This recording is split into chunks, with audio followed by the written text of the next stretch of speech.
दशरथ जातक कथा की चोरी करके वाल्मीकि रामायण लिखा गया है। कोई भी ब्राह्मण मेरे से डिबेट कर ले, मैं प्रमाण के साथ सिद्ध करूंगा कि धम्मपद की चोरी करके अपनी गीता लिखी है। तो बाबा साहब अम्बेडकर ये पहले व्यक्ति है जिन्होंने इस लाइन पर लिखा कि भगवत गीता धम्मपद की नकल है। महाभारत ये बौद्ध धर्म के प्रतिक्रिया में लिखा गया ग्रंथ है। ये रामायण महाभारत महिला और बच्चों के मनोरंजन के लिए लिखे गए हैं और उस ये मलबे के नीचे वास्तविक इतिहास छुपा हुआ है। वो कोई गुस्ताखी नहीं कर रहा है, वो गुस्ताखी मैं कर रहा हूँ, ऐसा बाबा साहब अम्बेडकर, वो गुस्ताखी मैं कर रहा हूँ ताकि वास्तविक इतिहास सामने आए। रामायण में कुल मिलाकर 16 बार बुद्ध का जिक्र है। अगर ब्राह्मण कह रहे हैं कि उनका इतिहास बहुत प्राचीन है, तो बहुत प्राचीन है तो प्राचीन बुद्ध का आपके धर्म ग्रंथ में जिक्र है, इसका मतलब बुद्ध पहले हुए। दूसरी महत्वपूर्ण बात, महाभारत में 137 बार बुद्ध का जिक्र है कि बुद्ध के पूर्व ब्राह्मणों का कोई मंदिर है क्या, सम्राट अशोक के पूर्व कोई ब्राह्मणों का मंदिर है क्या, उसका कोई इंस्क्रिप्शन है क्या,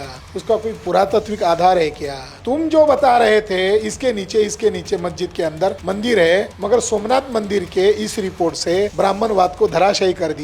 नीचे बुद्ध विहार है। कहाँ है? साकेत में बुद्ध विहार है। केवल एक बुद्ध विहार नहीं है, वहाँ 4 बड़े स्तूप है। अयोध्या, उसमें 4 बड़े स्तूप है। तीसरा ज्ञानवापी मस्जिद है। अब ज्ञान का और ब्राह्मणों का क्या संबंध है, और ज्ञान का और मस्जिद का क्या संबंध है? कभी ऐसी मस्जिद का नाम या किसी मंदिर का नाम ज्ञान के नाम से, ज्ञान का गया से संबंध, गया और ज्ञान एक ही शब्द है। ह्वेनसांग कहता है कि उत्तर में सारनाथ है, मृगदायवन, जहाँ शाक्य मुनि ने 5 भिक्षुओं को प्रथम धम्मोपदेश किया था और वहाँ अशोक राजा ने स्तूप बनाया था। वही ह्वेनसांग 7वीं शताब्दी में कह रहा है कि दक्षिण में भी अशोक राजा ने एक स्तूप बनवाया था और वो आनंद विहार है। ये जो ज्ञानवापी मस्जिद है ये आनंद विहार है। मथुरा में जो मस्जिद है, जो विवाद चल रहा है, अलेक्जेंडर कनिंघम महोदय कहते हैं कि वहां मैंने जब खुदाई की तो उस मस्जिद के सीढ़ी के पास मुझे एक अभिलेख मिला जो गुप्त काल का है और उसमें वो राजा की वंशावली है। और फिर उसने दावे से कहा कि 3री-4वीं शताब्दी में इस विहार का नाम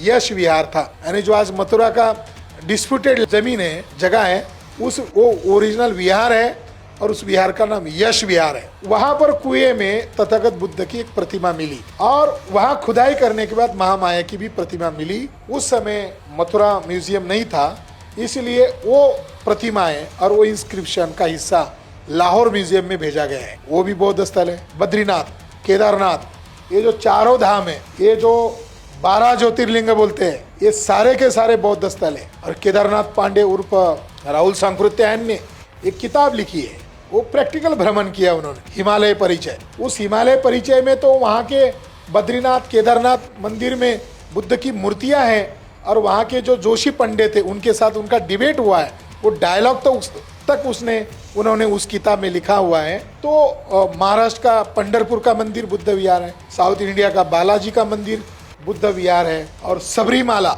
एक केरला का एक बहुत बड़ा मंदिर है सबरीमाला। वहाँ का आज भी वहाँ का अभिवादन जो है समन परंपरा से। नमस्कार, मैं हूं जयप्रकाश और आप देख रहे हैं समता भारत टीवी। इस वक्त मेरे साथ एक खास मेहमान मौजूद हैं, डॉक्टर विलास खरात जी, जो एक प्रसिद्ध इतिहासकार है, बहुजन चिंतक है और बुद्धिस्ट स्कॉलर हैं। लगातार इस पर रिसर्च करते हैं और पूरे समाज को ये बता रहे हैं कि कैसे बुद्धिज्म का विनाश हुआ। इन तमाम बिंदुओं पर विस्तार से रिसर्च कर रहे हैं। कई किताबें इनकी प्रकाशित हो चुकी हैं। इस वक्त मेरे साथ मौजूद हैं, सर से बातचीत करेंगे और इन्हीं गुत्थी को सुलझाएंगे। सर, बहुत बहुत स्वागत है आपका हमारे चैनल पर। यस, आपके चैनल को मैं देखता रहता हूँ, बहुत अच्छा कंटेंट आप लोगों को देते हो और बहुजन लोगों को सोचने के लिए आप उन मुद्दों को उठाते हो जो मुद्दा मेन स्ट्रीम मीडिया नहीं उठा रहा है। आप दावा करते हैं कि भारत में सब बुद्धिस्ट थे, बुद्धिज्म विचार पे पूरा भारत चल रहा था। क्या कारण रहा सर कि बुद्धिज्म समाप्त हुआ और उसके बाद महाभारत, रामायण, गीता, इस तरीके के तमाम जो महाकाव्य है वो पूरी तरीके से भारत में सभी के दिलो दिमाग में स्थापित हो गया? इसके पीछे क्या कारण रहा? पहली बात तो ये है कि ऐसा हम क्यों कह रहे हैं, इसका कोई दलील चाहिए, इसका कोई प्रमाण चाहिए। हमारे कुछ सवाल है, जैसे आज राम का महिमा मंडन चल रहा है, कृष्ण का महिमा मंडन चल रहा है, शिव का महिमा मंडन चल रहा है। ब्राह्मणों का सीक्रेट जो ग्रंथ है वो ऋग्वेद है और ऋग्वेद में ये लिखा हुआ है कि ब्राह्मणों को प्रतिमा पूजन नहीं करनी चाहिए। ये ब्राह्मणों को आदेश है कि मूर्ति पूजा ब्राह्मणों के लिए वर्जित है। तो फिर आज के ब्राह्मण लोग राम का, शिव का, कृष्ण का महिमा मंडन क्यों कर रहे हैं? तुम्हारे ग्रंथ में तो मूर्ति का खंडन करना चाहिए, मूर्तियों का विरोध करना चाहिए, ये लिखा हुआ है। ब्रिटिश काल में 2 ब्राह्मण आगे आए थे इसके लिए, ब्रिटिशों को कन्विंस करना चाहते थे कि हम भी एकेश्वरवाद को मानते हैं। उस समय कई सारी संस्थाओं का उदय होना शुरू हुआ था, जैसे प्रार्थना सामाजिक संगठन था, आर्य सामाजिक संगठन था। उनका यही डिमांड था कि हम एकेश्वरवाद को मानते हैं। ये बहु ईश्वरवाद जो है ये महायानी लोगों से हमारे लोगों ने लिया हुआ है। विवेकानंद ने भी मान्य किया कि ये महायानी लोगों से उन्होंने ये कॉन्सेप्ट लेकर अलग अलग देवी देवताओं को सम्मिश्र कर दिया। राम मोहन राय लंदन गए थे यही कन्विंस करने के लिए कि हम मूर्ति पूजक नहीं है। स्वामी दयानंद सरस्वती ने आर्य समाज जो बनाया और सत्यार्थ प्रकाश में दलील देकर कहा कि हम मूर्ति के समर्थक नहीं है। तो फिर आज के जो ब्राह्मण है, खासकर की आरएसएस बीजेपी के ब्राह्मण, तो वो क्यों राम कृष्ण शिव का आधार ले रहे हैं? तो वो राम कृष्ण शिव का आधार उनके सिद्धांत के खिलाफ जाकर इसलिए ले रहे हैं कि अल्पसंख्य लोगों का बहुसंख्य लोगों के ऊपर अगर कब्जा करना है तो इनका आधार लेना होगा। दूसरा हमारा ये दलील है या हमारा उनको सवाल है कि बुद्ध के पूर्व ब्राह्मणों का कोई मंदिर है क्या? सम्राट अशोक के पूर्व कोई ब्राह्मणों का मंदिर है क्या? उसका कोई इंस्क्रिप्शन है क्या? उसका कोई पुरातात्विक आधार है क्या? ब्राह्मणों के द्वारा, वो भी एक बौद्ध राजा था, उसको गुमराह किया, गुप्त काल का एक राजा था, 359 को पहला मंदिर बनाया। तो इस आधार पर हम कह रहे हैं कि भारत का पुरातात्विक आधार, लिटरेचरी एविडेंस के आधार पर कि भारत में केवल और केवल बुद्धिज्म का ही अस्तित्व है, उसकी पुरातात्विक एविडेंसेस है। यहाँ तक एक साउथ इंडिया की एक बड़ी इंडोलॉजिस्ट है, आर्कोलॉजिस्ट है, श्री पद्मा, ऑक्सफोर्ड ने उनकी किताबें पब्लिश की है। उसने तो विलेज गॉडेज जो मातृ देवता है या पुरुष देवता है, इनका उगम बौद्ध धर्म के अंदर कैसे है, ये उसने प्रमाणित कर दिया और ऑक्सफोर्ड ने उसको प्रसिद्ध कर दिया है। आपके बिहार में ये जो छठ पूजा है, इसका संबंध महामाया के साथ रिलेटेड है, यानी उसका रूपांतर अलग अलग हो गया है। महामाया को इधर महालक्ष्मी के रूप में पूज रहे हैं। तो बुद्ध ही है और बुद्ध के पुरातात्विक आधार है, प्रमाण है, इसलिए कह रहे हैं, ऐसे नहीं कह रहे जी। तो सर ये महाभारत और रामायण जब बुद्ध के प्रमाण है, सब कुछ मिल रहा है, यहाँ तक कि आपने दावा किया कि सोमनाथ मंदिर के नीचे अगर खुदाई हो तो 3 मंजिला बुद्ध विहार मिलेगा, सब कुछ है, फिर वो कैसे स्थापित हो गया? रामायण महाभारत की कथा है। हम ये 2 मुद्दों को थोड़ा अलग करते हैं, क्योंकि सोमनाथ का इतिहास फिर हम उसके बाद लेते हैं, नरेंद्र मोदी पर आने के बाद। 4 बड़े इंडोलॉजिस्ट है। पहले तो डॉक्टर बाबा साहब अम्बेडकर है। उन्होंने ग्रंथ लिखा है revolution and counter revolution in ancient India. उन्होंने उदाहरण दिया कि भारत का इतिहास सही ढंग से अगर कोई जानना चाहता है, लिखना चाहता है, तो संस्कृत लिटरेचर पर्याप्त नहीं। बाबा साहब अम्बेडकर का ये थॉट है। वो कहते हैं कि पाली लिटरेचर को आधार बनाकर ही भारत का निरपेक्ष भाव से इतिहास लिखा जा सकता। उदाहरण के लिए उन्होंने उदाहरण दिया कि नाग एक वंश है, मगर संस्कृत लिटरेचर को अगर आधार बना लिया जाए तो संस्कृत लिटरेचर बताता है नाग सांप के अंडे से पैदा हुए हैं। संस्कृत लिटरेचर बताता है वो मनुष्य नहीं है, वो मनुष्यतर प्रजाति है।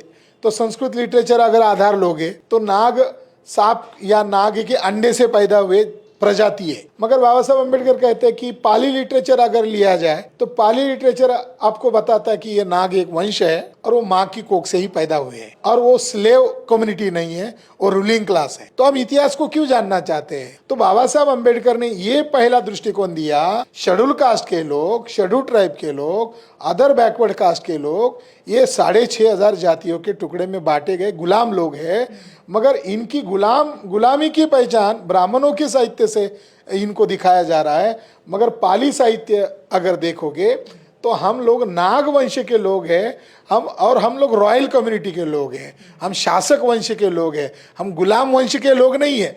ये बाबा साहब अम्बेडकर का पहला अप्रोच है इंडोलॉजी के आधार पर। उस समय उन्होंने जो भी अध्ययन किया उसके आधार। बाबा साहब अम्बेडकर ने दूसरा सिद्धांत उस किताब में यह बताया कि ईसा पूर्व 185 में हिंसक प्रतिक्रांति के द्वारा बौद्ध धर्म को पतन किया गया। बाबा साहब अम्बेडकर कहते हैं कि ये हिंसक यानी ब्लड खूनी राज्य क्रांति है, प्रतिक्रांति है। तो ब्राह्मणों ने हिंसक अभियान के जरिए से बौद्ध धर्म को खत्म, बृहद्रथ मौर्य की हत्या करने के बाद। मगर बाबा साहब अम्बेडकर कहते हैं कि इसको समाज ने कैसे मान्यता दी है, एकदम तो खत्म नहीं हुआ होगा। तो बाबा साहब अम्बेडकर कहते हैं कि उसको मान्यता देने के दृष्टिकोण से ब्राह्मणों ने रामायण लिखा, महाभारत लिखा, गीता लिखी और मनुस्मृति लिखी। तो बाबा साहब ने एक सेपरेट चैप्टर लिखा है। ये जो लिटरेचर है इसके लिए इसकी एक नई दृष्टिकोण से व्याख्या बाबा साहब ने की है। तो उसके सेपरेट चैप्टर का टाइटल है, ये जो लिटरेचर है ये ब्राह्मणिकल लिटरेचर है। ये धारणाएं बना रहा है, आज भी हमारी धारणाएं बना रहा है। कोई तार्किक आधार पर कोई कहे शंभुक की हत्या करना ये रामराज है, तो तुम योगी आदित्यनाथ या आप बीजेपी के लोग इसलिए मार रहे हो कि ऐसा किसी ने तर्क कर दिया, तो कह रहे हमारी धार्मिक भावना आहत हुई। तो यानी आज भी वहां से ही प्रेरणा ले रहे। बाबा साहब अम्बेडकर ने तीसरी बात कही कि कोई गुस्ताखी नहीं कर रहा है, ये मलबे के नीचे वास्तविक इतिहास है। ये जो ब्राह्मणवाद का जो मलबा है, रामायण महाभारत, ये जो बच्चों की कॉमिक्स है, बाबा साहब कह रहे हैं ये रामायण महाभारत महिला और बच्चों के मनोरंजन के लिए लिखे गए हैं, और उस ये मलबे के नीचे वास्तविक इतिहास छुपा हुआ है। वो कोई गुस्ताखी नहीं कर रहा है, वो गुस्ताखी मैं कर रहा हूं, ऐसा बाबा साहब अम्बेडकर, वो गुस्ताखी मैं कर रहा हूं ताकि वास्तविक इतिहास सामने आए। तो बाबा साहब अम्बेडकर ये पहले व्यक्ति है जिन्होंने इस लाइन पर लिखा कि भगवत गीता धम्मपद की नकल है। बाबा साहब ही एक पहले विद्वान है, और उन्होंने केवल किताब में नहीं लिखा, 4-5 लाख की सभा में कहा कोई भी ब्राह्मण मेरे से डिबेट कर ले, मैं प्रमाण के साथ सिद्ध करूंगा कि धम्मपद की चोरी करके अपनी गीता लिखी है। तो बाबा साहब अम्बेडकर रामायण महाभारत को एक तर्क के कसौटी पर, न्याय के कसौटी पर उसकी समीक्षा कर रहे थे और उसका विश्लेषण कर रहे थे। बाबा साहब अम्बेडकर ने फिलॉसफी ऑफ हिंदुइज्म नामक एक किताब लिखी। उस किताब में कुछ सवाल खड़े किए कि क्या कारण था कि मनु को यह लिखना पड़ा कि महिला पाप की जननी है, क्या कारण। तो बाबा साहब अम्बेडकर ने ये उसका वास्तविक कॉज ढूंढा कि बुद्ध के समय में महिलाओं ने गृह त्याग किया था और भिक्खुनी बनकर सर्वस्व त्याग कर कर महिलाओं ने भी इस गैर बराबरी व्यवस्था को मिटाने के लिए सर्वस्व त्याग किया था। ये मनुस्मृति लिखने वाले के मन में रंज था, उसको ये बात बहुत खटक रही थी। तो उन्होंने उस क्रांति को ध्यान में रखकर ये प्रतिक्रांति के ग्रंथ लिखे हैं। रामायण को उस संदर्भ में देखना होगा, महाभारत को उस संदर्भ में देख। ये बाबा साहब अम्बेडकर का अप्रोच। बाबा साहब अम्बेडकर के बाद दूसरे व्यक्ति है, उस व्यक्ति का वो विश्वविख्यात विद्वान है। आज की तारीख में उसके जैसा कोई विद्वान या उसके जैसा कोई हिस्टोरियन नहीं हुआ है। और भारत का जो सो कॉल्ड मीडिया है या भारत के जो एकेडमिक क्षेत्र में जो ब्राह्मण गुंडागर्दी किए हुए हैं, वो उस व्यक्ति का नाम लेना पसंद नहीं करते। इंटरनेशनल कॉन्फ्रेंस में उसको कोट करते, मगर जब भारत में डिबेट डिस्कशन होता है तो उसका नाम नहीं लेते। उस व्यक्ति का नाम है अल्फ हिल्ट बिटल। अल्फ हिल्ट बिटल ये बाबा साहब अम्बेडकर के बाद ये पहला व्यक्ति है जिसने रामायण महाभारत को पूर्णतः डिकोड किया है। तीसरे व्यक्ति का नाम है फिट्जगेराल्ड, जिसने महाभारत को 12 वॉल्यूम्स में अनुवाद किया है, और बीजेपी के ऑफिशियल साइट पर भी वो उसके कुछ वॉल्यूम उन्होंने डाउनलोड करके डाले हैं। तब उनको लग रहा था, जब अनुवाद हो रहा था तब बीजेपी वालों को लग रहा था देखो अमेरिका वाले लोग हमारे महाभारत को मान्यता दे रहे हैं। मगर जब 11वें वॉल्यूम आया तो फिट्जगेराल्ड ने खुले तौर पर विश्लेषण करते हुए लिखा कि महाभारत ये बौद्ध धर्म के प्रतिक्रिया में लिखा गया ग्रंथ है, और सप्रमाण उन्होंने सिद्ध कर दिया है। तीसरी व्यक्ति है, फ्रेंच लेडी है, उसका नाम है बिराड्यू। ये पहली एकमात्र लेडी है जिसने महाभारत के एक एक कैरेक्टर को डिकोड किया है। यानी ये कहाँ से आया, ये 5 पांडव कहाँ से आए, ये कृष्ण कैरेक्टर कहाँ से आया, और ये बुद्धिज्म के खिलाफ कैसे कैसे चल रहा है, वो उन्होंने फ्रेंच लैंग्वेज में स्टडी किया।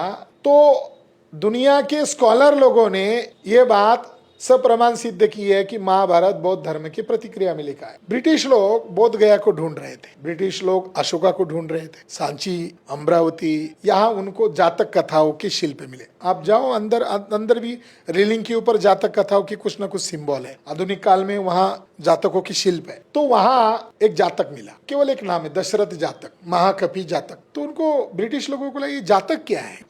तो दुनिया के सारे बुद्धिस्ट लिटरेचर का स्टडी कर रहे थे। तो ब्रिटिश अधिकारी मिस्टर फॉस्वेल, उसने जातक कथाओं को लगभग 6 वॉल्यूम में अनुवादित किया है, और दुनिया के विद्वानों के लिए वो एक जातक कथा को अलग पब्लिश किया जिसका नाम था दशरथ जातक। उनको हमारी देवनागरी लिपि पढ़ने में नहीं आएगी, इसलिए उन्होंने अंग्रेजी अल्फाबेट को उस प्रोनाउंसिएशन में लिखा है ताकि उनको इसके प्रोनाउंस पता होने चाहिए। अनुवाद भी छापा है। उसका हेडिंग है 1870 में दशरथ जातक कथा को पब्लिश किया। उसका हेडिंग है दशरथ जातका a story of Buddhist king of Rama. यानी दुनिया के संशोधकों को यह मालूम था कि वाल्मीकि का राम है, मगर ये पहली जातक कथा सामने आ रही है तो वाल्मीकि रामायण को ध्यान में रखकर इस दशरथ जातक को वो अंडरस्टैंड न करे, इसीलिए उन्होंने उसके सब टाइटल में लिखा a story of Buddhist king of Rama. ये 1870 में ये पब्लिश किया गया है। ये आज भी आप अमेजोन पर कई डॉलर में खरीद सकते हैं या पीडीएफ में भी आपको फ्री में अवेलेबल। 1871 में French professor, French writer, historian, वो पहला व्यक्ति है जिसने रामायण के ऊपर एक नया दृष्टिकोण वाला किताब लिखा। उस किताब का नाम है ऑन दी रामायणा और उस व्यक्ति का नाम है प्रोफेसर वेबर। वेबर महाशय ने नो डाउट वो जो उसको पढ़ने के बाद तो क्लियर हो गया, उन्होंने सब प्रमाणित कर दिया कि दशरथ जातक कथा की चोरी करके वाल्मीकि रामायण लिखा गया है। कई सारे हिस्टोरियन है, उन्होंने इस बात को मान्यता दिया है। मैक्स मुलर, जिन्होंने धम्मपद का अंग्रेजी में 1880 में अनुवाद किया, जिन्होंने ऋग्वेद का अनुवाद किया। देखो ब्राह्मणों की मेरिट कितना बड़ा है। ब्राह्मण इतने बड़े विद्वान होते तो मनुस्मृति का अनुवाद करते। मनुस्मृति का अनुवाद 1792 में सर विलियम जोन्स ने किया।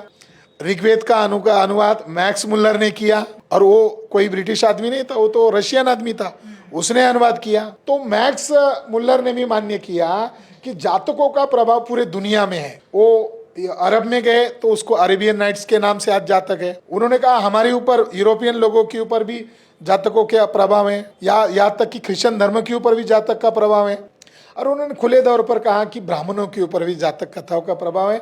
जातक कथाओं की चोरी करके पंचतंत्र, हितोपदेश ये लिखे हैं, चोरी करके लिखे। रामायण में कुल मिलाकर 16 बार बुद्ध का जिक्र है। अगर ब्राह्मण कह रहे हैं कि उनका इतिहास बहुत प्राचीन है, तो बहुत प्राचीन है, तो प्राचीन बुद्ध का आपके धर्म ग्रंथ में जिक्र है, इसका मतलब बुद्ध पहले हुए। दूसरी महत्वपूर्ण बात, महाभारत में 137 बार बुद्ध का जिक्र है। एक बड़े संशोधक है, उन्होंने एक रिसर्च पेपर लिखा, बुद्धा वर्ड इन महाभारत, यानी बुद्ध का इतने बार महाभारत में जिक्र क्यों आया। तो उन्होंने उसका निचोड़ बताया कि ब्राह्मण को ओरिजिनल उसका महाभारत का अर्थ मालूम है, मगर वो जिनको बता रहा है उसका उल्टा अर्थ बताता है। दो मीनिंग हो गया, दो डबल मीनिंग। उन्होंने उसका अर्थ ये निकाला कि महाभारत की लैंग्वेज डबल मीनिंग की लैंग्वेज है, तो वो उनको वास्तविक अर्थ है मालूम है, और वो लिखा गया है बौद्ध धर्म के खिलाफ। मगर आज रामायण महाभारत का इस्तेमाल किसके खिलाफ किया जा रहा है? मुगलों के खिलाफ, मुसलमानों के खिलाफ। वो लड़ाई किसकी है वास्तविक? हम क्यों ये बात उठा रहे हैं? हिंदू मुसलमान हिंदू मुसलमान हिंदू मुसलमान हो जाएगा तो हमारा जो अज्ञानी बैकवर्ड कास्ट का समाज है वो ब्राह्मणों का गुलाम बनेगा। हम इसीलिए इस मुद्दे को उठा रहे हैं ताकि ये डिबेट हो, ओपन हृदय से, खुले मंच से डिबेट हो, एकेडमिक क्षेत्र में डिबेट हो, जाहिर मंचों से हो, टीवी डिबेट पे हो। हम ब्राह्मणों का जो बड़ा संगठन है मोहन भागवत का, उसको कह रहे हैं कि तुम हमसे डिबेट करो, दूसरे लोगों को नहीं छोड़ो। छोटे छोटे ब्राह्मणों को नहीं कह रहे हैं। जो ब्राह्मण लोग कह रहे हैं कि उनका इतना बड़ा ताकतवर संगठन है, तो भागवत आ जाए या भागवत किसी भी ब्राह्मण को हमारे साथ डिबेट के लिए भेज दे, तो हम जाहिर चुनौती के साथ कह रहे हैं कि हम उनको पानी पिला पिला कर हराएंगे। आपने जितने प्रोफेसर या दार्शनिक का नाम लिया जिन्होंने अनुवाद किया, उस पर रिसर्च किया उनके ग्रंथों पे, तो इनका जो क्लेम है, ये आरोप लगाते हैं कि इसे ब्रिटिशों ने, विदेशियों ने ऐसा भ्रम फैला दिया, इसीलिए आज के दौर में जो बहुजन समाज के लोग हैं जो उनके ग्रंथों पर सवाल उठाते हैं, वो ब्रिटिशों के, विदेशियों के झांसे में आ गए हैं। आरएसएस को 100 साल पूरे हुए थे, तो मुझे बड़ा आश्चर्य लगा कि नरेंद्र मोदी के हाथों से एक ध्वनि फीत यानी टेलीकास्ट, ब्रॉडकास्ट किया गया, और वो थे संघ के प्रातः समय में गाने जाने वाले गीत, और उसका म्यूजिक जो है वो फॉरेन में रिकॉर्ड करके फॉरेनर लोगों से वो धुन बनाई गई थी। तो उन लोगों को फिर तब अधिकार है ना, जब तुम संघ के 100 साल के शताब्दी वर्ष पर फॉरेनर्स लोगों से म्यूजिक लाकर संघ को प्रमोट कर रहे थे, तुम लोगों को अधिकार है। दूसरी बात, आर्कोलॉजी को ये कहकर नहीं नकारा जा सकता कि ये फॉरेनर्स लोगों ने लिखे हैं, ये फॉरेनर्स लोगों ने किए। आपको उदाहरण देता हूँ, ये कितना बड़ा ब्लंडर करने वाला ये तर्क है उनका। सर विलियम जोन्स को अशोक राजा के इंस्क्रिप्शन मिले, पिलर मिले, रॉक एडिक्ट मिले, तो उन्होंने उसके डिजाइन बनाए, और उनको पढ़ने नहीं आ रहा था, तो उन्होंने बड़ा, उस समय का विज्ञापन गली में जोर जोर से चिल्ला कर, बाजा बजा कर बताया जाता था। वाराणसी में ऐसा बाजा बजा कर गली गली में एक इश्तिहार, एक विज्ञापन किया गया कि बोले ये ब्राह्मण कैसे थे। एक ब्राह्मण लिख रहा है, हजारी प्रसाद द्विवेदी। हजारी प्रसाद द्विवेदी नॉर्थ इंडिया में बड़ा इतिहासकार माना जाता है। हजारी प्रसाद द्विवेदी का भी उदाहरण देना चाहता हूं इनको, ये जो दलील देते हैं। तो हजारी प्रसाद द्विवेदी ने कहा कि उस ब्राह्मण ने एक फर्जी लिपि बनवाई और सर विलियम्स जोन्स को कहा कि मैंने इसको डिकोड कर लिया है। जब 5 पांडवों को वनवास हुआ था और उस वनवास में भीम बीमार हो गए थे, उनको चलने नहीं आ रहा था, तो वो लट लेकर चलते थे और वो जंगलों में कहाँ है, उन्होंने अपने ढंग से वो लिपि बनाई है। और वो भीम जो है वो लट लेकर चलते थे और बाद में जमीन में गाड़कर वो आगे चले गए। ऐसा कहकर अशोक के लिपियों को भ्रम जाल बनाया गया और कई शताब्दी 1836 तक यह भ्रम कायम रहा।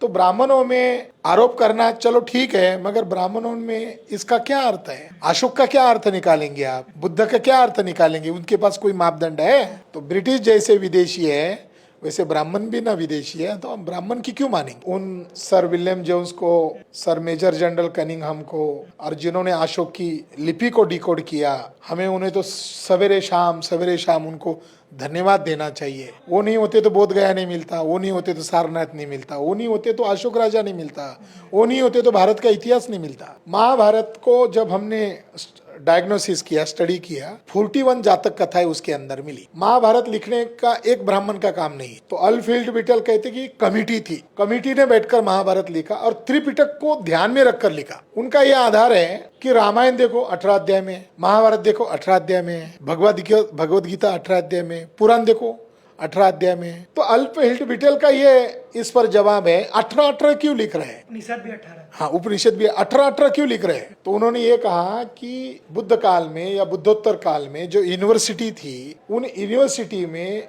18 तरह का ज्ञान पढ़ाया जाता था। 18 तरह की ज्ञान शाखाएं उन यूनिवर्सिटी में पढ़ाई जाती थी। वो रामायण, महाभारत, पुराण, गीता लिखने वाले ब्राह्मणों को मालूम था वो 18 का संदर्भ क्या है। उस संदर्भ को ध्यान में रखकर ब्राह्मणों ने ये 18 का गणित बनाया। अशोक राजा ने बुद्ध को याद किया, मेमोरी किया, तो उसको पता चला कि तथागत शाक्य मुनि बुद्ध का कुल और अशोक राजा का कुल एक ही था। वो दोनों शाक्य कुल के थे। कि हमारे महान शाक्य कुल के जो राजा हुए, बुद्ध हुए, धम्म राजा हुए, उनके 84,000 वचन थे। उन 84,000 वचनों को याद में रखते हुए अशोक राजा ने 84,000 विहार स्तूप बनाए। गीता लिखते समय इन चालाक ब्राह्मणों ने वही 84 आंकड़ा चुराया और कृष्ण के मुंह में डाल दिया कि वर्ण व्यवस्था का पालन नहीं करोगे तो 84 लक्ष योनि में जाओगे। उनको लगा अभी 1000 बोलेंगे तो चोरी पकड़ में आएगी, तो उन्होंने उसको क्या कर दिया, 84 लक्ष में जोड़ दिया। महाभारत में खुले तौर पर लिखा हुआ है, आपके दर्शकों को स्पष्ट बताना चाहता हूँ, महाभारत पूर्णता बौद्ध धर्म के प्रतिक्रिया में लिखा गया ग्रंथ है। महाभारत के 3 अध्याय में लिखा हुआ है कि संपूर्ण विश्व उल्टा हो जाएगा, लोग देवता की पूजा बंद कर देंगे और एड़ुक की यानी बौद्ध स्तूपों की पूजा शुरू कर देंगे। इस तरह युग का अंत में शूद्र लोग द्विजों की सेवा करने से इनकार कर देंगे। और आगे जाकर उन्होंने ये लिखा, जब लोग कठोर और कानून विधित मतलब मांस भक्षण का भी जिक्र किया। आगे जाकर उसने ये कहा कि ब्राह्मण के यज्ञ बंद हो जाएंगे, दर दर की ठोकरें खाएंगे, उनको कोई भीख तक नहीं देगा, मगर केश मुंडन किए हुए भिक्षुओं को राजा प्रजा सम्मान देंगे और उनके वचन सुनेंगे। बुद्ध का जिक्र है महाभारत में, बुद्ध के वचन सुनेंगे और घर में, गली में, चौक चौराहे में हर तरफ एड़ुक की पूजा की जाएगी। एड़ुक अमरकोश में अस्थियां रखने की एक पवित्र जगह, ऐसा अमरकोश में उल्लेख है। तो जिस पाली साहित्य में जिसको स्तूप कहा है, संस्कृत साहित्य में उसको एड़ुक कहा है, जहां अशोक राजा ने तथागत बुद्ध के 84,000 स्तूपों में उनकी यादों के तौर पर उनकी अस्थियों को स्थापित किया था। तो महाभारत खुले तौर पर बुद्ध धर्म के प्रतिक्रिया में लिखा गया एक प्रतिक्रांति को स्थापित करने वाला ग्रंथ है। ये बात सिद्ध होती है और इसी को उन्होंने कलयुग कहा। बौद्ध धर्म जो पास्ट में हो गया है उसको उन्होंने फ्यूचर में कहा। अशोक राजा को धम्म राजा कहा, 5 पांडवों में से एक पांडव को धर्मराज कहा। गजब की बात है, बुद्ध का नाम भी धम्मराज है, अशोक का नाम भी धर्मराज है, धम्मराज है। तो इसमें क्या बताया, जो बेवकूफ है, जो सवाल नहीं दे रहा, एक यक्ष प्रश्न की कहानी भी है, उसके सामने यक्ष के सामने कुछ जवाब नहीं दे रहा है, मगर उसके अंदर बुद्ध के साथ कंपेयर करने के लिए एक पांडव को खड़ा कर दिया। महाभारत की कथा जो है, मूल कथा घत जातक से उठाई गई। घत जातक में यही कथा, एक कंस था, एक उपकंस था, उसकी एक बहन थी, फिर उसको श्राप आया, ऐसी कहानी है। उस कहानी का, उस जातक का तात्पर्य है कि जो पैदा हुआ आज न कल मरने वाला है, अनित्यता का बोध करने वाली वो जातक कथा है। बाद में उसको उन्होंने युद्ध के साथ जोड़ दिया। दूसरी महत्वपूर्ण ये कथा है दशरथ जातक कथा के बाद घत जातक में जो 5 पांडव के जो नाम है वो अलग अलग जातक कथाओं से उठाए हैं। मैडलिन बिराड्यू का ये दावा मैं मान्य करता हूँ क्योंकि मुझे ये एग्री हो गया है। मैं भी इसके पहले ये जोड़ने का प्रयास करता था कि कृष्ण कोई नेटिव कैरेक्टर है। डीडी कोसंबी ने इसका पहला आधार बताया, जो कम्युनिस्ट हिस्टोरियन है उसने यह आधार बताया कि कृष्ण कोई यहाँ का नेटिव पात्र था जो इंद्र को हराता, ऐसी उसने व्याख्या की थी। तो हम डीडी कोसंबी की थ्योरी को स्वीकार कर चुके थे, मगर अब नया संशोधन हमने स्वीकार कर लिया। मैडलिन बिराड्यू का ही संशोधन सही है। ये जो बोध गया है, इस बोध गया में बुद्ध का एक कैरेक्टर के साथ झगड़ा दिखाया है। वो कैरेक्टर है मारा, जिसको क्रिश्चियनिटी में और इस्लाम में शैतान या इब्लिस के तौर पर या डेविल के तौर पर स्वीकार किया है। वो मेंटल फाइट है बुद्धा की, ज्ञानी बनने वाले व्यक्ति की वो मेंटल फाइट है। मारा ये अराजकता का, विकृति का प्रतीक है। ब्राह्मणों ने उसी मारा को कृष्ण के तौर पर प्रस्तुत किया। बुद्धिज्म हिंसा बता रहा है, बुद्धिज्म करुणा बता रहा है, बुद्धिज्म भाईचारा बता रहा है। रामायण में क्या है, भाई भाई को लड़ाओ, वाली और सुग्रीव को लड़ाओ। वो कथा भी उन्होंने महाकपि जातक से ली है, क्योंकि बुद्ध के जीवन में बुद्ध का एक भाई है जो दुश्मन है, देवदत्त। वो हमेशा उसको मारने के लिए प्रयास में रहता है। उस कैरेक्टर को बताने के लिए महाकपि जातक है। और उस कथा को ध्यान में रखकर सांची के एक गेट पर वो शिल्पांकन है कि देवदत्त कैसे उस कथा के रूप में बंदर रहता है बोधिसत्व, और उसका एनिमी है वो भी बंदर है। हॉलीवुड में एक मूवी भी बनी है, एप्स, एनिमल एप्स के ऊपर एक मूवी भी बनी है, उसका महाकपि ओरिजिन है। हमारी जातक कथाओं से हॉलीवुड ले रहा है। घत जातक से ग्लैडिएटर मूवी बना है, मैं आपको बता रहा हूँ। हॉलीवुड ऑस्कर अवार्ड विनर जो मूवी है ग्लैडिएटर, वो मूवी हमारी घत जातक के ऊपर से बनाया है और उसके ऊपर महाभारत बनाया इन लोगों ने। तो ये कहां से आया? ये सारे कैरेक्टर उन लोगों ने बौद्ध धर्म से चुराए। अब यहाँ जरासंध है, महाभारत में लिखा है कि जरासंध मगध का राजा है। मगध का राजा कौन है? प्रियदर्शी अशोक है। आगे उसने लिखा है वो बौद्ध राजा है। और हमारी बिहार की एक कम्युनिटी है, वो अपना कैरेक्टर वो जरासंध के साथ देख रहे हैं, और जरासंध उनकी भाषा में राक्षस है। मगर ब्राह्मणों ने बौद्ध पात्रों को राक्षस के तौर पर दिखाया, चाहे रामायण हो चाहे महाभारत हो, वो राक्षस के तौर पर, दानव के तौर पर, दस्यु के तौर पर दिखाया है। तो ब्राह्मणों ने बहुत बड़ी जालसाजी की, बहुत बड़ा मिथिकल कैरेक्टर डेवलप किए जो बौद्धों के मिथिकल कैरेक्टर थे जातकों के माध्यम से। बड़े हिस्टोरियन है डीएन झा, मान्यता प्राप्त इतिहासकार है, लॉकडाउन के पीरियड में मर गए। उन्होंने ये पहला इतिहासकार है, वो ब्राह्मण है पेशे से। डीएन झा एक पहला प्रामाणिक ब्राह्मण इतिहासकार है। उन्होंने एग्री किया कि ब्राह्मणों के पास अवतारवाद नहीं था, बौद्धों की नकल करके उन्होंने अवतारवाद स्थापित किया। यानी जो अवतारवाद की लड़ाई मूलतः बौद्धों की है। एक बुद्ध एक आदर्श कैरेक्टर है, और बुद्ध बनने के लिए बोधिसत्व की प्रक्रिया से गुजरना पड़ता है। तो बोधिसत्व की जो अवतार है, यानी उसको जातकों के रूप में नैतिक आधार पर बताया, उसमें अंधश्रद्धा के आधार पर नहीं बताया कि मनुष्य का डेवलप होना, उसको ज्यादा प्रबुद्ध होना, ज्यादा दानी होना, ज्यादा करुणाशील होना।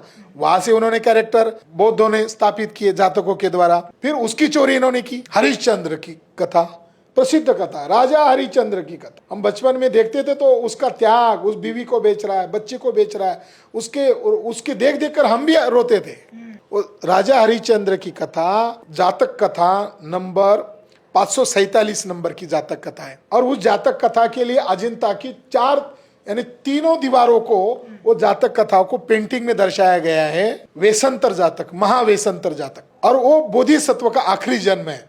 और वो उताविला हो रहा है और वो चैलेंज कर रहा है कि मुझे क्या दान मांगते हो, मेरी धन दौलत, मेरा राजपाट, अरे ये छोटी चीज है, मेरी आंख मांगो, मेरा पैर मांगो, मेरा गर्दन मांगो। तो एक आदमी उसका प्रिय हाथी मांगता, ऐसी वो कथा है। तो उस जातक कथाओं के कारण उसका पिता नाराज होकर उसको गृह त्याग करवाता है।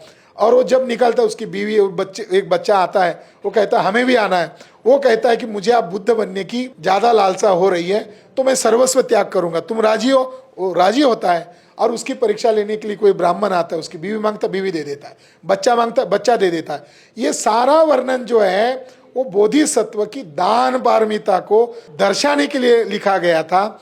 ब्राह्मणों ने वो कथा को महाभारत में जोड़ दिया। जातक कथा के बारे में बता रहे हैं, तो एक था कि एक मिथक है, ये जो महाभारत हो या रामायण हो, तो ये जातक कथा जो था वो सिर्फ कथा क्यों लिखा गया, इसका पर्पस क्या था, और इसको चुरा कर ये हिस्टोरिकल बताते हैं कि हमारा रामायण महाभारत हिस्टोरिकल है।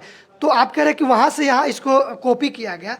तो बुद्धिज्म में जो जातक कथाएं हैं क्या वो हिस्टोरिकल है या फिर ऐसी कथाएं बनाए गए, किस पर्पस? जातक कथाओं को नरेशन करने के लिए 3 पार्ट है। कोई प्रसंग है वो हिस्टोरिक, जैसे दशरथ जातक कथा का प्रसंग क्या है कि बुद्ध साकेत जाते हैं, उनका एक प्रिय शिष्य उनको मिला नहीं। बुद्ध पूछते हैं वो मिला ही नहीं मुझे, हमेशा आता है, अभी तो मिला ही नहीं। तो उसका दूसरा शिष्य बताता है तथागत उसके पिता मर गए, इसलिए उतना दुखी है कि खाना पीना तक छोड़ दिया। तो बुद्ध बोलते हैं उसको धम्म ही समझ में नहीं आया कि जो पैदा होता है वो मरता ही है, चलो उसको मुझे समझाने के लिए उसके पास लेके चलो। तो प्रसंग क्या है कि उनका एक शिष्य है, वो दुखी है उनके पिता के इसमें, तो वो बुद्ध को याचना करता है कि तथागत मुझे समझाइए, मुझे मार्गदर्शन कीजिए। तो बुद्ध, हर जातक कथा का आरंभ होता है, फिर जातक कथा ओरिजिनल शुरू होती है। एक कोई समस्या है, उस समस्या को हल करने के लिए बुद्ध या बुद्ध के प्रचारक बुद्ध को ध्यान में रखकर, कि बुद्ध पहले बोधिसत्व थे, वाराणसी का एक राजा देवदत्त एक राजा था, और तब बोधिसत्व ये थे, तो उस रूप में वो कथा बताई जाती है और कथा एंड होती है। तो बुद्ध बताते ये था ना, ये मान लो मैं था, ये था, ये आनंद था, ये था भिक्षु संघ था। तो जातक कथा के जो पात्र हैं वो काल्पनिक है, मगर वो नैतिक आधार पर एक बोधिसत्व की 10 पारमिताओं को प्रदर्शित करना है, जो कठिन ज्ञान है। त्रिपिटक कठिन है, सर्वसाधारण लोगों को समझ में नहीं आ रहा है। आर्य अष्टांगिक मार्ग कठिन है, और आर्य अष्टांगिक को जाने बगैर, समझे बगैर बुद्ध को कौन सा ज्ञान मिला, वो समझना कठिन है। तो वही आर्य अष्टांगिक मार्ग या त्रिपिटक का भवचक्र समझाने के लिए जातक कथाओं का मिसाल के तौर पर प्रचार में लाया गया, जिससे सारी गुफाएं, सारे शिल्प बुद्ध से भी अंकित है और उन जातकों के बोधिसत्वों से भी अंकित है। सर, वो आर्कियोलॉजिकल सबूत के आधार पर जो आप दावा कर रहे हैं, तो हम ये जानना चाहते हैं कौन कौन से बड़े स्थल हैं जहां बुद्धिस्ट के पहले सोने का दावा आप कर रहे हैं? पहले तो सोमनाथ जो हमने छोड़ दिया था, भारत के प्रधानमंत्री है, बुद्ध का बीच बीच में गुणगान गाते हैं। और वो जिस गांव से है वड़नगर, तो चाइना के प्रधानमंत्री को उन्होंने कहा था कि मेरे गांव में आपका ह्यूएनसांग रुका था। तो प्रधानमंत्री को ह्यूएनसांग मालूम है, प्रधानमंत्री को उसके गांव में बौद्ध स्थल है ये भी मालूम है। तो प्रधानमंत्री दुनिया में जाते हैं तो बुद्ध का गुणगान गाते हैं, और भारत में आते हैं तो ब्राह्मणवाद क्यों थोपते हैं? राम की आरती गाते हैं, वहां लेट जाते हैं, सोमनाथ जाकर डमरू बजाते, चुनाव आते ही उनको राम याद आता है, चुनाव आते ही सोमनाथ याद आता है, चुनाव आते ही हिमालय की गुफा में चले जाते हैं। तो इसके पीछे क्या राज है? तो इसके पीछे यही राज है कि आरएसएस और बीजेपी के ब्राह्मण लोग इस देश में हिंदू, मुसलमान, मुगल शासक और भारत की प्रजा को ध्यान में रखकर ये प्रोपेगेंडा कर रहे हैं कि इसके नीचे ज्ञानव्यापी मस्जिद है, इसके नीचे मंदिर है, ये जो मथुरा का मस्जिद है इसके नीचे मंदिर है। ये जो प्रोपेगेंडा कर रहे हैं ये रामायण महाभारत को आधार बनाकर कर रहे हैं, उनके काल्पनिक पात्रों को आधार बनाकर कर रहे हैं, और उसका बैड एम्बेसिडर है ये बैड एम्बेसिडर है नरेंद्र मोदी ब्राह्मणवाद का। तो वो इन काल्पनिक पात्रों को प्रमोट ही नहीं कर रहा है, बल्कि इसको थोप रहा है। राम को थोपने के बाद वो खुद कहने लगा कि मैं तो नॉन बायोलॉजिकल हूं, यानी ब्राह्मणों ने उसको अभी अवतार की श्रेणी के 2 इंच पहले रख दिया है, और उसके अंदर इतना हवा भर दिया कि वो मनुष्य नहीं है, वो मनुष्योत्तर है, यानी वो अवतार की श्रेणी में है। तो सोमनाथ मंदिर के नीचे 2017 में जीपीआर सर्वे मोदी साहब ने करवाया, वो ट्रस्टी चेयरमैन है, भारत के प्रधानमंत्री, उसके नीचे 3 मंजिला बुद्ध विहार निकला। तो वहां क्या है? तुम मस्जिदों में मंदिर ढूंढ रहे हो, तो ये लिटमस है, साइंस में बताते हैं लिटमस पेपर, ये उदाहरण है कि तुम जो बता रहे थे इसके नीचे मस्जिद के अंदर मंदिर है, मगर सोमनाथ मंदिर के इस रिपोर्ट से ब्राह्मणवाद को धराशायी कर दिया। नीचे बुद्ध विहार है, कहाँ है? साकेत में बुद्ध विहार है, केवल एक बुद्ध विहार नहीं है, वहां 4 बड़े स्तूप है। अयोध्या, उसमें 4 बड़े स्तूप है। तीसरा ये जो ज्ञानव्यापी मस्जिद है, अब ज्ञान का और ब्राह्मणों का क्या संबंध है, और ज्ञान का और मस्जिद का क्या संबंध है? कभी ऐसी मस्जिद का नाम या किसी मंदिर का नाम ज्ञान के नाम से, ज्ञान का गया से संबंध, गया और ज्ञान एक ही शब्द है, ह्वेनसेंग कहता है कि उत्तर में सारनाथ है, मृगदायवन, जहां शाक्य मुनि ने 5 भिक्षुओं को प्रथम धम्मोपदेश किया था और वहां अशोक राजा ने स्तूप बनाया था। वही ह्वेनसेंग 7वीं शताब्दी में कह रहा है कि दक्षिण में भी अशोक राजा ने एक स्तूप बनवाया था और वो आनंद विहार है। ये जो ज्ञानव्यापी मस्जिद है ये आनंद विहार है। मथुरा में जो मस्जिद है, जो विवाद चल रहा है, अलेक्जेंडर कनिंघम महोदय कहते हैं कि वहां मैंने जब खुदाई की तो उस मस्जिद के सीढ़ी के पास मुझे एक अभिलेख मिला जो गुप्त काल का है और उसमें गुप्त वो राजा की वंशावली है। और फिर उसने दावे से कहा कि 3री-4वीं शताब्दी में इस विहार का नाम यश विहार था। यानी जो आज मथुरा का डिस्प्यूटेड जमीन है, जगह है, उस वो ओरिजिनल विहार है और उस विहार का नाम यश विहार है। वहां पर कुएं में तथागत बुद्ध की एक प्रतिमा मिली और वहां खुदाई करने के बाद महामाया की भी प्रतिमा मिली। उस समय मथुरा म्यूजियम नहीं था, इसलिए वो प्रतिमाएं और वो इंस्क्रिप्शन का हिस्सा लाहौर म्यूजियम में भेजा गया है। अब हम मथुरा केस दायर करेंगे तो कोर्ट को हम रिक्वेस्ट करेंगे कि इसका समाधान करना है तो कनिंग हमको ये चीजें यहाँ मिली थी, वो लाहौर में पाकिस्तान में है, तो आपको अगर फैसला करना है तो पाकिस्तान सरकार से वो मंगवाओ। दूध का दूध पानी का पानी हो जाएगा। वो भी बौद्ध स्थल है। बद्रीनाथ, केदारनाथ, ये जो चारों धाम है, ये जो 12 ज्योतिर्लिंग बोलते हैं, ये सारे के सारे बौद्ध स्थल है। और केदारनाथ पांडे उर्फ राहुल सांकृत्यायन ने एक किताब लिखी है, वो प्रैक्टिकल भ्रमण किया उन्होंने, हिमालय परिचय। उस हिमालय परिचय में तो वहाँ के बद्रीनाथ केदारनाथ मंदिर में बुद्ध की मूर्तियां हैं और वहाँ के जो जोशी पंडित थे उनके साथ उनका डिबेट हुआ है। वो डायलॉग तक उन्होंने उस किताब में लिखा हुआ है। तो महाराष्ट्र का पंढरपुर का मंदिर बुद्ध विहार है, साउथ इंडिया का बालाजी का मंदिर बुद्ध विहार है और सबरीमाला एक केरला का एक बहुत बड़ा मंदिर है सबरीमाला। वहाँ का आज भी वहाँ का अभिवादन जो है समन परंपरा से है, शरण त्रिशरण जैसा है। आज भी वहाँ त्रिशरण की परंपरा जैसा है अभिवादन है। तो पूरे भारत में बौद्ध ही बौद्ध है। विवेकानंद की एक चेली थी मार्गारेट, सिस्टर मार्गारेट, उसने बिहार के ऊपर एक किताब लिखी है, वो आज भी उसको पब्लिश करते हैं मगर वो अंग्रेजी में, तो आम लोगों को पता नहीं चलता।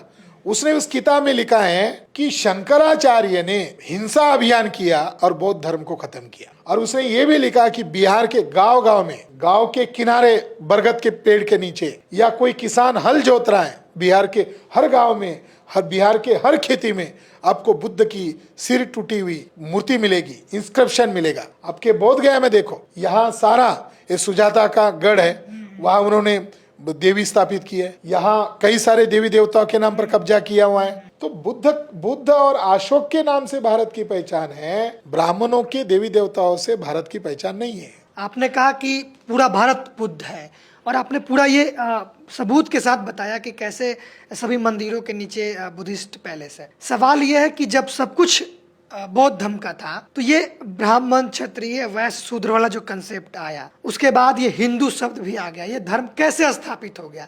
ये पहले थे या बाद में? ऐसे बुद्धा ने धम्मा पढ़ते हैं, बाबा साहब को जो लिखा हुआ है उसमें ब्राह्मण का भी जिक्र है कि एक ब्राह्मण आते हैं जो बताते हैं बुद्ध के बारे में। जब बुद्ध हुए भी नहीं थे तो ब्राह्मण का जिक्र कैसे? आप कह रहे हैं बाद में हुआ, तो इसके बारे में बताइए। मैं आपके चैनल पर समन बमन, रिडल ऑफ समन बमन, इस पर हम घंटे भर का एक अलग से चलाएंगे। मगर प्रोफेसर लेवमैन एक बड़े टोरंटो यूनिवर्सिटी के बड़े इंडोलॉजिस्ट है और उन्होंने त्रिपिटक का बहुत बढ़िया ढंग से स्टडी किया। उन्होंने असित मुनि के बारे में जिक्र किया है। तो उन्होंने पहली बार, वो कौन था, तो उन्होंने पहली बार उसको एक्सपोज किया। तो उनका ये कहना है कि जो संस्कृत में बुद्ध का चरित्र लिखा गया वो बहुत पॉपुलर हो गया, इतना पॉपुलर हो गया कि जो बड़े अर्नोल्ड जो थे उन्होंने उसी संस्कृत काव्य को ध्यान में रखकर लाइट ऑफ एशिया लिखा। यानी उनके सामने वो अच्छा ग्रंथ था। ये त्रिपिटक यानी 72 ग्रंथों का कौन पढ़ेगा, कौन उसका एनालिसिस करेगा? ये रेडीमेड बुद्ध का चरित्र, काव्यमय चरित्र। जो अश्वघोष ने जो बुद्ध चरित्र लिखा वो ब्राह्मण था और उस ब्राह्मण ने बुद्ध का ब्राह्मणीकरण किया। जैसे उसने उस चरित्र में लिखा कि बुद्ध पैदा हुए, सिद्धार्थ के घर में, सिद्धोधन के घर में एक पुत्र प्राप्त हुआ, तो उसकी सूचना उसने अपने पुरोहित को दी। अब सवाल है, गण व्यवस्था में पुरोहित थे क्या? गण व्यवस्था अलग है, वर्ण व्यवस्था अलग है। तो लेवमैन कहते हैं वो उन्हीं कुल का था, शाक्य कुल का ही असित मुनि था। मगर अशोक घोष ने क्या किया, जानबूझकर उसको ब्राह्मण लिखा और आगे जाकर क्या लिखा उस संस्कृत चरित्र में, वो 3 वेदा के ज्ञाता था और उसने भविष्य बताया। उसने अलग स्टडी किया। इसको हम आप लोग बौद्ध धर्म को मानने वाले लोग भी तर्क के आधार पर क्रिटिक्स नहीं कर सकते कि क्या बौद्ध धर्म में भी भविष्यवाणी हो सकती है क्या। वो एक बुद्धिस्ट मैथोलॉजी को एनालिसिस करने का मामला है और दुनिया के सारे विद्वान लोग बौद्ध धर्म की जो मिथक कथाएं है या बौद्ध धर्म के अंदर जो कुछ संज्ञाएं हैं, कोई फिलॉसफी है, उसको डिकोड कर रहे हैं। उसने कौन सी व्याख्या की भविष्यवाणी, उसमें केवल एक वर्ड इस्तेमाल किया, ये गृहस्थी रहेगा तो चक्रवर्ती राजा बनेगा और ये ग्रह त्याग करेगा तो ये महापुरुषा बनेगा, यानी 2 शब्द का इस्तेमाल किया। ये 2 शब्द के ऊपर उसने पीएचडी किया। 2 शब्द है, चक्रवर्तीन महापुरुषा। ये हमारे समाज की बुद्ध पूर्व लोगों की धारणा थी और गण व्यवस्था के लोग उस महापुरुष की राह देख रहे थे। महापुरुष शब्द बुद्ध के लिए ही है, चक्रवतीन शब्द बुद्ध के लिए ही है। बुद्ध पैदा हुए तो असित मुनि ने उसको चक्रवतीन होने की घोषणा की और बुद्ध ने जब आखिरी सांस लिया, महापरिनिब्बाण सुत्त एक ग्रंथ है, वो हर एक बुद्धिस्ट को पढ़ना चाहिए जिनको जिज्ञासा है बुद्धिज्म की कॉन्सेप्ट को लेकर। तो बुद्ध ने वहां भी कहा है कि मेरे जाने के बाद मेरी अस्थियों को जहाँ चौरस्ते इकट्ठा होते हैं वहां पर स्तूप खड़े करो और उसके अंदर मेरी अस्थियां रखो, जैसे चक्रवर्तीन राजाओं के लिए ऐसा बनाया जाता था। इसका मतलब हमें हड़प्पन कल्चर के साथ बुद्ध का आखिरी प्रवचन जोड़ता है, वो अलग विषय है। एक जगह तो ये लिखा कि बुद्ध के 5 जो भिक्खु थे वो ब्राह्मण थे, ये भी लिखा उसने संस्कृत ब्राह्मण चरित्रकार ने। अभी संशोधन हो गया। 3 जो भिक्खु थे वो शाक्य थे और 2 जो भिक्खु थे वो कोलीय थे। अब बताओ किस आधार पर वो ब्राह्मण थे? बुद्ध को क्षत्रिय भी बताया जा रहा है। हाँ, बुद्ध क्षत्रिय या आपकी संस्कृत का वर्ड हो रहा है, मगर पाली भाषा में बुद्ध को खत्तीय कहा गया है कि खत्तीय लोगों को, सभी लोगों को सम्मान करना चाहिए, क्योंकि खत्तीय लोगों ने ही गणतंत्र की स्थापना की। आपके बिहार में वैशाली में वज्जी गण संघ ने गणतंत्र की स्थापना की और बुद्ध का जो अंतिम सफर है वो वैशाली से निकलते हैं, दक्षिण प्रांत हुआ,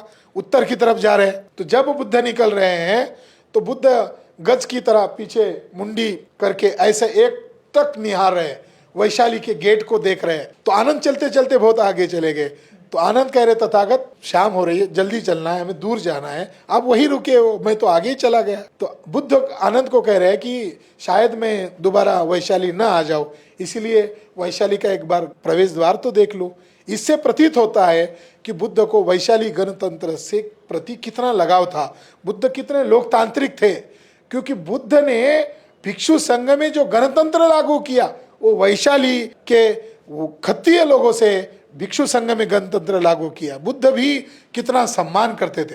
हम सभी लोगों को खत्तीय लोगों का सम्मान करना चाहिए। एक बात क्लियर बता देता हूं, इसको मिसअंडरस्टैंडिंग नहीं करना चाहिए। बुद्ध के समय में जाति व्यवस्था नहीं थी। बुद्ध के समय में वर्ण व्यवस्था प्राथमिक अवस्था में होगी और गण व्यवस्था 16 जनपद थे। गण व्यवस्था बनाम ब्राह्मण की वर्ण व्यवस्था का संघर्ष था, मगर बुद्ध खत्ती व्यवस्था के, गणतांत्रिक व्यवस्था के है, न कि ब्राह्मण व्यवस्था के, क्षत्रिय व्यवस्था के। अशोक के समय में जाति व्यवस्था नहीं है।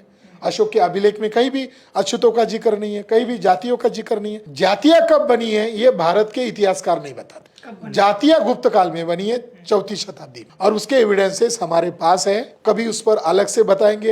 एकदम इतना सारा डोज देना उचित नहीं है। मगर आपने जो सवाल किया, ये रूपांतर कैसे हुआ, तो बाबा साहब अम्बेडकर ने ही ये रूपांतर की व्याख्या की, जिसको आज वर्तमान में हिंदू धर्म कहा जाता है। इसका ओरिजिनल नाम वैदिक धर्म है। बाद में ये ब्राह्मण धर्म के रूप में आया और बाद में मुगल काल में इन्होंने हिंदू धर्म जो गाली दी गई थी, हिंदू धर्म को इन्होंने स्वीकार किया। आपने कहा क्षत्रियों के बारे में, बोध गया में एक इंस्क्रिप्शन मिला राजा जयचंद का, और उसका जो गुरु था वो भिक्खु था, जगत मित्र, वो भिक्खु था। उन दोनों ने यहाँ दान दिया है और उसके कारण बोध गया बची हुई है। वो बौद्ध राजा था, इसीलिए ब्राह्मणों ने, इतिहासकारों ने उसको गद्दार कहा। तो क्षत्रिय लोग भी, उनका ओरिजिन कहाँ है? उनका ओरिजिन बौद्ध धर्म में, उनका ओरिजिन ब्राह्मणों की व्यवस्था में नहीं है। राजपूत का मतलब ब्राह्मण कहते हैं जिसका रज है, जिसका गुण ब्राह्मण का, यानी बाप जिसका ब्राह्मण हो वो राजपूत। महाभारत देखो, रामायण देखो, राम को नियोग के द्वारा पैदा करके दिखाया। यानी ब्राह्मणों ने देखो, आज भागवत जो है राम क्षत्रिय है, राम ब्राह्मण नहीं है। ब्राह्मण क्षत्रियों के नाम पर दुकान चला रहे हैं, यानी इनकी बलि चढ़ाना चाहते हैं। मगर रामायण लिखने वाले ब्राह्मणों ने क्षत्रिय राम का चरित्रानंद किया। रामायण महाभारत लिखने वाले ब्राह्मणों ने 21 बार क्षत्रियों को नरसंहार किया। तो वो अलग हिस्ट्री है, उस मैथोलॉजी को हमें अलग से डिकोड करना होगा। वो क्षत्रियों के संदर्भ में नहीं है, वो बौद्ध धर्म के खिलाफ किया गया हिंसक अभियान का उसके साथ संदर्भ है। भारत की हर प्रजाति को इतिहास अगर ढूंढना है तो काल्पनिक पात्रों के अंदर इतिहास नहीं ढूंढा जा सकता। आपको अशोका और बुद्धा के साथ जुड़कर आपका वास्तविक इतिहास पता चलेगा। जैसे हमको बाबा साहब अम्बेडकर ने 1956 में कहा, तुम नाग लोग हो इसलिए मैं तुमको ये धर्म दे रहा हूं। बाबा साहब ने ये नहीं कहा तुम मेरी बिरादरी में पैदा हुए हो इसलिए मैं तुमको धर्म दे रहा हूं। बाबा साहब ने कहा ये सभी तुम लोग नाग लोग हो और ये नाग लोगों का धर्म है इसीलिए मैं आपको दे रहा हूं। बुद्ध ने भी भाषण में कहा, बुद्ध ने भी जब बुद्ध को ज्ञान मिला तो बुद्ध ने इस धम्म को पहली बार किसी लोगों को दिया, वो नाग लोगों को दिया। और कहा दिया, वो यहाँ दिया, बोध गया में आकर दिया। यानी बाबा साहब अम्बेडकर और बुद्ध की सोच और अशोक की सोच एक जैसी है।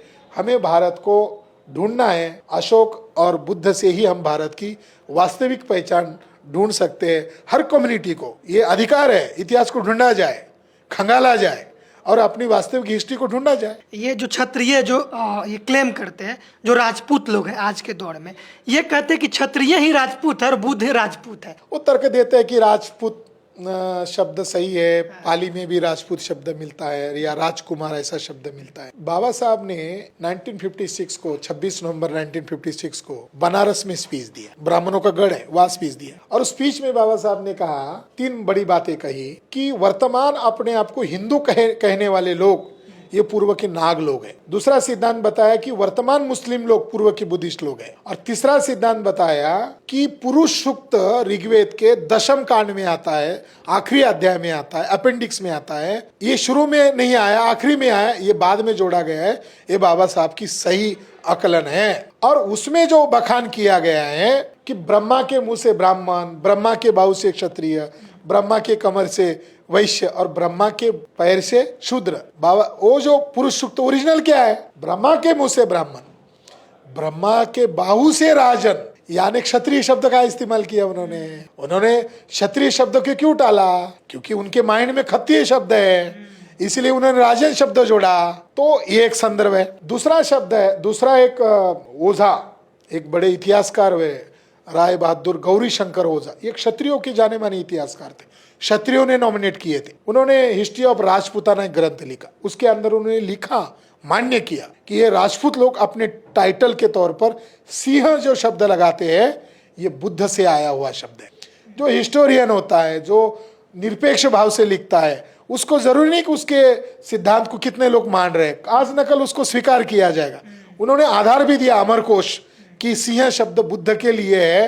रामायण महाभारत में किसी भी कैरेक्टर को सिंह शब्द नहीं है, बुद्ध का नाम शाक्य सिंह है। यही सिंह आप पंजाब में भी सिंह लगाते, राजपूत लोग भी लगाते। तो सिंह शब्द सबका है, ये क्लेम एक कम्युनिटी का नहीं। थैंक यू सर, धन्यवाद।